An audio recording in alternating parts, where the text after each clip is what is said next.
Oi gente, paz. Eu e a Hilda estamos aqui hoje para falar. Porque a Hilda vem. A gente está aqui para falar para vocês sobre o carnaval. Agora em março, né? Começa amanhã já começa o carnaval? É sexta-feira. Não lembro. É sexta-feira. É que eles chamam. Começa sexta-feira agora o carnaval e termina no final dessa semana. São 5 dias de imoralidade, de festa da carne, de mulheres sambando seminu no meio da rua, expondo os seus corpos, que é para ser templo do Espírito Santo. Eu acho que nesse carnaval, você, servo de Deus, crente, que está em seu retiro, no acampamento da sua igreja, com o seu pastor, com os membros, vocês devem se informar, tirar pelo menos um dia, 1 hora no dia, os 5 dias que vocês vão ficar brincando, tendo gincana. Eu sei como é bom esses retiros assim, de igreja no carnaval, mas tire pelo menos 1 hora no dia assim, para orar, para jejuar, para interceder por essas pessoas que estão aí fora desse mundão aí sérios, porque o diabo está aí para roubar, matar, destruir, e tantas famílias vão ser destruídas nesse carnaval, né? Verdade. Que não dá conta, a gente não dá conta do tanto que Satanás, cara de rato, vai aprontar nesse carnaval. Então, interceda por essas pessoas, porque elas não sabem, elas são cegas, elas não conhecem a verdade, elas não são livres. Então você ore por elas, interceda, jejue, Senhor, protege, mesmo elas não te conhecendo, tem misericórdia, porque Deus é um Deus misericordioso, de amor, mas também é justiça. Então, a gente dá graças a Deus para a gente não estar envolvido nessas coisas. Né?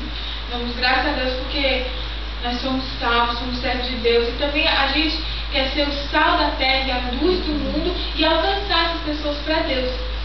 Então vamos orar por elas, para que elas possam também conhecer a verdade, a fonte de vida que é o Senhor Jesus.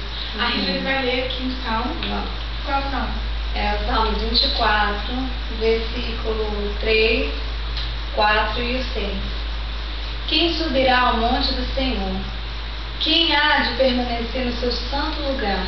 O que é limpo de mãos e puro de coração, que não entrega sua alma à falsidade, nem jura dolosamente. Tal é a geração dos que buscam a face do Deus de Jacó. Amém. Amém. Que a gente possa ser essa geração que peça a Deus coração limpo e mãos puras, para que nós possamos alcançar a intimidade com Deus.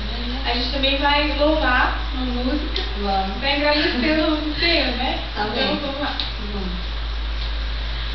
Longe de ti, não quero ficar, longe do teu amor, não posso viver. Leva-me até aquele lugar de intimidade e comunhão, pelo teu Espírito. Leva-me, Senhor, aos teus rios. Leva-me em teus braços ao lugar secreto da adoração. Amém. Que você seja abençoado. Em nome de Jesus. Peace. De graça. Rapidinho. Esse aqui é o nosso diácono Mirim. Ele não está dormindo, ele está de olhos fechados, intercedendo aí pela sua vida. Tchau.